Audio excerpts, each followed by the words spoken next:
নমস্কার বন্ধুরা, আপনারা দেখছেন কুকিং হাউস অফ অনিমা। আমি আজকে একটা ডেজার্ট বানাবো, ঠান্ডা ঠান্ডা গরমে তৃপ্তি করে খেতে পারবে। তার জন্য আমি এখানে এক বাটিরও কম, মোটামুটি 1 কাপ আমি চাল নিয়ে নিয়েছি। 1 কাপ চালটাকে আমি ভালো করে ধুয়ে নেব। ভালো করে বলতে খুবই ভালো করে ধুয়ে নেব, যতক্ষণ না চালের গায়ের থেকে সব নোংরা চলে যাচ্ছে, চাল দুটো হচ্ছে পরিষ্কার জলটা বেরোচ্ছে, ততক্ষণ পর্যন্ত আমি ধুয়ে নেব।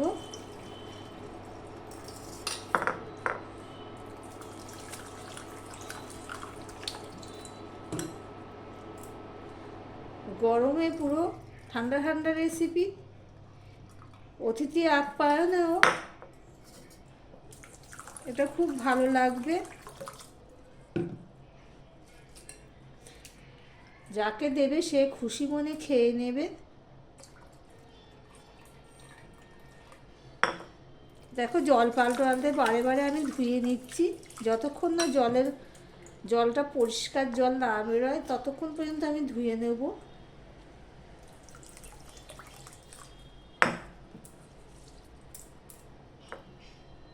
চালটা আগে আমি ভালো করে বেছে নিয়েছি।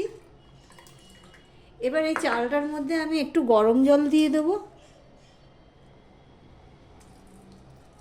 চায়ের ক্যানে করে গরম জল মানে ঈষৎ উষ্ণ গরম জল দিয়ে দিলাম। এবার জলটা আমি আধা ঘন্টার জন্য আমি চালটা ঢাকা দিয়ে রেখে দিলাম। আমি আধা ঘন্টা পর তোমাদের সামনে আসলাম। এবার দেখবো চালটা ভিজেছি কিনা। গরম জলেই তো ভিজিয়েছি।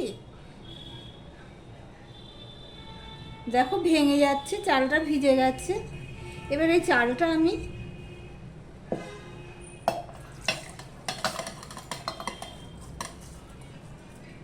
পেস্ট করে নেব। এই পর্যন্ত যারা ভিডিওটি দেখছো, লাইক দিতে ভুলে গেছো, চট করে একটা লাইক দিয়ে কন্টিনিউ করো।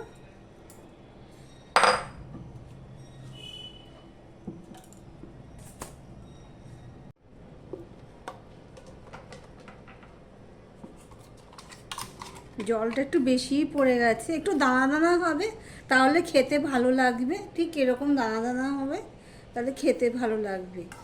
এবার এটা আমি একটা সাইডে রেখে দেব। দিয়ে এখানে দেখো একটা আম নিয়ে নিয়েছি। এই আমটাকে আমি পিস পিস করে কেটে নিয়ে ফিরে আসছি, সঙ্গে থেকো। দেখো বন্ধুরা, আমটা কেটে নিয়েছি। আমটা কিন্তু খুব পাকা হতে হবে। দেখতে পাচ্ছ, আমটা আমি পুরো কেটে নিয়েছি।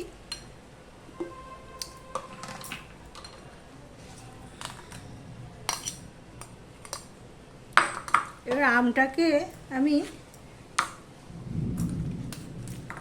এইভাবে সমানে ঘষে ঘষে, যাতে কোনো আঁশ না থাকে সেইভাবে, তোমরা গ্রাইন্ডারে একটু গুঁড়িয়ে নিতে পারো, কিন্তু এইভাবে করলেও ভালো হবে।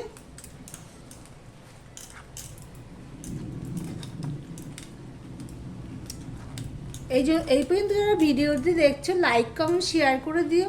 আর যারা নতুন বন্ধু ভিডিওটি দেখছো, এখনো পর্যন্ত সাবস্ক্রাইব করোনি, তাদেরকে বলবো সাবস্ক্রাইব করে পাশে থাকার জন্য।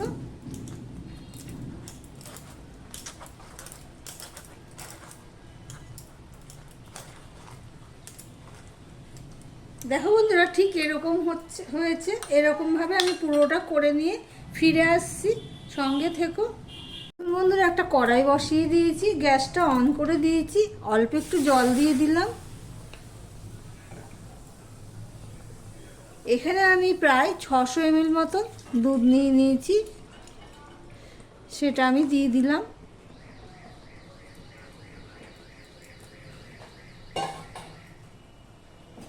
এবার দুধটা আমার জাল দেওয়া দুধে, তবু আমি একটুখানি জাল দিয়ে নেব। বেশি জাল দেওয়ার প্রয়োজন নেই, অল্প একটু জাল দিয়ে দিলেই হয়ে যাবে। এবার এর মধ্যে দেখো, আমি 2টো এলাচকে আমি গুঁড়ো করে নিয়েছি, সেটা আমি দিয়ে দিলাম। এদের ফ্লেভারটা ভালো হবে।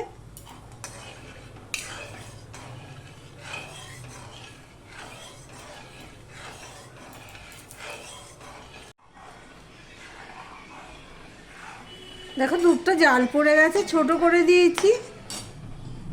এবার আমি এখানে চিনি দিয়ে দিচ্ছি। চিনিটা যার যার স্বাদ অনুযায়ী দেবে। আমি এখানে 4 চামচের মতন চিনি দিয়ে দিলাম। চিনিটা দিয়েও আমি একটুখানি জাল দিয়ে নেব। যতক্ষণ না চিনিটা গলে যাচ্ছে ততক্ষণ পর্যন্ত আমি জাল দিয়ে নেব। এখানে তো তোমাদের একটা কথা বলা হয়নি, এখানে আমি গরুর দুধ নিয়েছি। গরুর দুধ দিয়েই করছি এটা আমি। এবার জাল দেওয়া হয়ে গেছে। এবার আমি দেখো যে পেস্টটা আমি করে রেখেছি সেই পেস্টটা অল্প অল্প করে দেবো আর জাল দেবো। এক হাতে কিন্তু আমি ঢালছি আর এক হাতে দেখো নেড়ে যাচ্ছি। ঠিক এইভাবেই করে নিতে হবে। আর তলায় যদি থেকে যায় সেই জন্য আমি আবার ঘুরিয়ে নিলাম, কিন্তু আমি কন্টিনিউ কিন্তু হাতাটা আমি নেড়ে দিচ্ছি। এবার আর যতটুকু আছে সেগুলো আমি দেবো আর জাল দিতে থাকবো।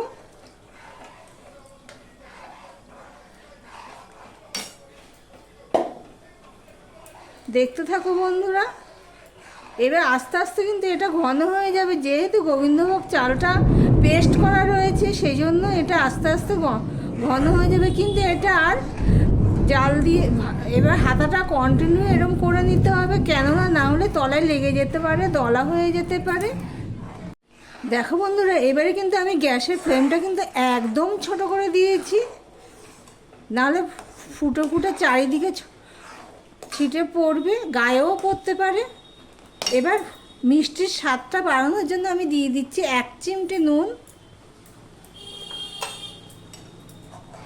নুনটা দিয়েও আমি সম্পূর্ণটা মিশিয়ে নিলাম। এবারে যে আমের পাল্পটা রেডি করে রেখেছি সেটা আমি দেবো, অল্প অল্প করে দেবো আর নাড়তে থাকবো। গ্যাসের ফ্লেমটা কিন্তু একদম ছোট করে দেওয়া রয়েছে, না হলে কিন্তু গরম অবস্থা আমটা দিলে যদি ফেটে যেতে পারে।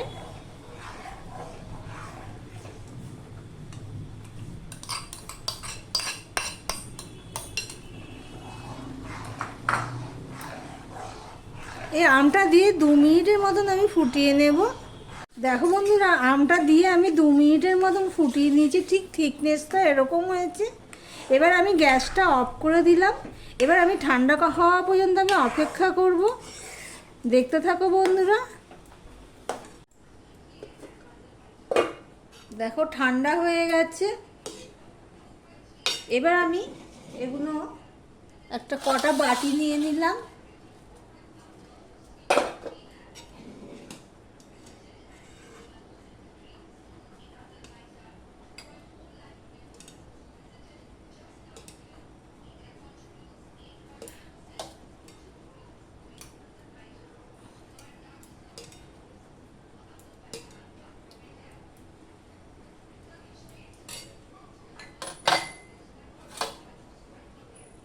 তোমাদের আমি 4টে বাটিতে দেখাচ্ছি, বাদবাকিটা আমি অন্য বাটিতে নিয়ে নেব।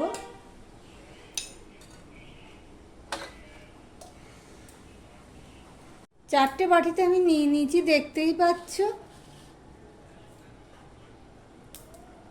এবার সাজানোর জন্য আমি কিছু ড্রাই ফ্রুট নিয়ে নিয়েছি, সেগুলো আমি দিয়ে দেব অল্প অল্প করে, দেখতে ভালো রাখার জন্য।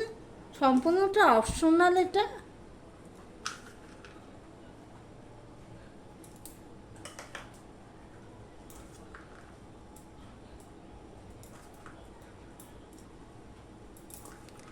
অমৃত স্বাদের ডেজার্ট।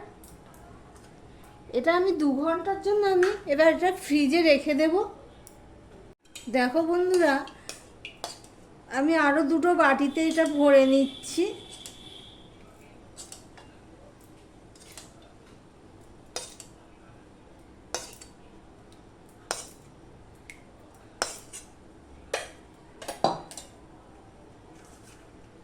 আবার ড্রাই ফ্রুট দিয়ে দিচ্ছি।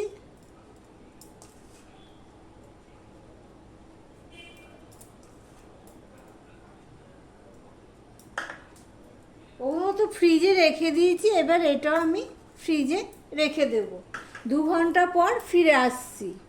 দেখো বন্ধুরা, আমি 4টে বের করে রেখেছি ফ্রিজ থেকে। 4টে বের করেছি, আরগুলো রয়েছে, অনেক কটাই হয়েছে। দেখতেই পাচ্ছ কি সুন্দর হয়েছে, ঠান্ডা ঠান্ডা অমৃত স্বাদের ডেজার্ট রেসিপি। তোমাদের কেমন লাগলো কমেন্ট করে জানিও, ফিরনিও বলতে পারো। তাহলে ভিডিওটি আজকের মতন এখানেই শেষ করলাম, আবার অন্য কোনো রেসিপি নিয়ে চলে আসবো। সঙ্গে থেকো বন্ধুরা।